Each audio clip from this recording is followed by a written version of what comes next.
Hey guys, welcome to physics in playground. अब भी हम लोग देखेंगे सेकेंड पार्ट पोलन ग्रेन्स का। Pollen grains of many species cause severe allergies, severe allergies and bronchial asthma. ठीक है, क्या क्या करते हैं? एलर्जीज करते हैं और ब्रोंकियल एफ्लेक्शन या bronchial asthma, leading chronic respiratory disorder, asthma, bronchitis etcetera. तो पोलन ग्रेन से अस्थमा हो सकता है, पोलन ग्रेन से अस्थमा हो सकता है। अस्थमा एक्चुअल में है क्या, ये सारा कुछ मैंने आपको बता रखा है ह्यूमन हेल्थ एंड डिजीज़ वाले में। ठीक है, तो अस्थमा टाइप 1 हाइपर सेंसिटिविटी होते हैं जो कि पोलन ग्रेन्स या हिस्टामिन के रिलीज़ होने से होते हैं, और ल्यूकोट्राइन्स वगैरह रिलीज़ होता है। LT4 LT3 सारा कुछ मैंने बताया था, ब्रोंको कॉन्स्ट्रिक्शन हो जाते हैं।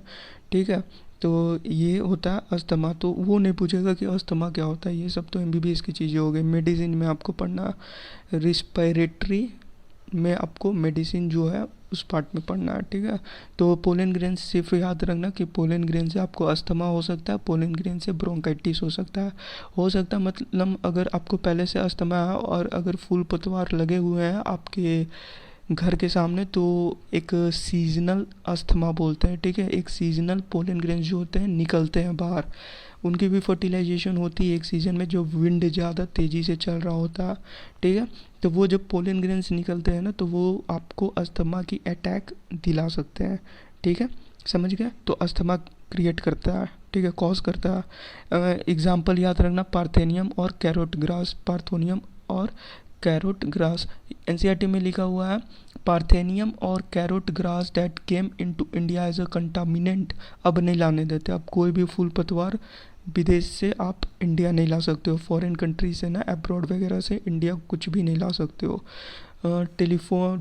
मोबाइल वगैरह इलेक्ट्रॉनिक सामान ला सकते हो, बट वो भी आपके हैंड में होना चाहिए। ऐसा ना कि लगेज में भर लिए, वो ऐसे भी नहीं होता नॉर्मली, और वैसे भी नहीं कर सकते। कवर में कुछ भी नहीं होना चाहिए, सारा कुछ खुलेआम होना चाहिए। ठीक है, बाकी आप कुछ भी नहीं ला सकते, फूल वगैरह कुछ नए प्लांट वगैरह बिल्कुल नहीं ला सकते। ऑस्ट्रेलिया में एक बार ऐसा हो चुका है। ठीक है, बहुत रिस्की होता है, सबका सोइल अलग अलग होता है, सो वो बहुत रिस्की होता है। तो यहाँ पे लिखा हुआ पार्थेनियम और carrot grass that came into India as a contaminant with imported with wheat has become ubiquitous in occurrence and causes pollen allergy। ठीक है, तो ये पॉइंट इंपॉर्टेंट है। अब यूजेस देख लेते हैं, पोलन ग्रेन्स के यूजेस क्या है।